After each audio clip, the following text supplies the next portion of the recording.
অল্প বিদ্যা ভয়ঙ্কর এই উক্তিটির সাথে সচরাচর আমরা সবাই পরিচিত। এই বিখ্যাত উক্তিটি ল্যান্ড ক্রুজার গাড়িটি দেখে আমার মনে পড়ে গেল। বিষয়টা হলো ল্যান্ড ক্রুজার গাড়িটি ক্লায়েন্ট তার ইঞ্জিন এবং ব্রেকে একটু সমস্যা এই জন্য দিয়ে গেছে।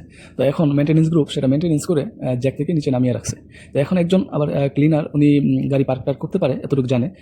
তো উনি এই গাড়ি পার্ক করার জন্য অন্য জায়গায় পার্ক করার জন্য উনি গাড়িতে বসে ইঞ্জিন স্টার্ট দিচ্ছে। তখনই বাজছে বিপত্তি। আসলে কোনো ব্রেকের কাজ করা হলে ইঞ্জিনে তখন সেটা পাম্প করে নিতে হয়, কিন্তু ওই ক্লিনার তো আর এটা জানে না যে এটা আসলে পাম্প করে নিতে হয়, কাউকে জিজ্ঞাসা করে না। ওই অন্যান্য গাড়ি যেভাবে পার্ক করে সে পার্কিংয়ের জন্য সে ইঞ্জিন স্টার্ট করছে এবং যখন রিভার্সে দিছে তো এখন আর ব্রেকে কাজ করে নাই। পিছনে একবারে পানি স্টোর ছিল, মানে বোতলের সব বোতল 5-6টা ফাইটা একবারে অবস্থা খারাপ। এই যে বোনের দেখেন, বোনের বাঁকা হয়ে গেছে এবং বাম্পার পিছনে এটা বাঁকা হয়ে গেছে। এগুলো আবার নতুন করে ফিক্স করে এখন এই পেইন্ট করা হইতেছে। তো এই জন্যই মনে পড়ে গেলো যে অল্প বিদ্যা ভয়ঙ্কর, এই হলো অবস্থা।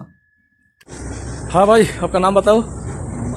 मोहम्मद सलमान। हाँ सलमान भाई, क्या हाल चाल, कैसे हो? क्या अल्हम्दुलिल्लाह ठीक है। सलमान भाई भी नया ज्वाइन किया अभी, तो वो पेंटिंग है।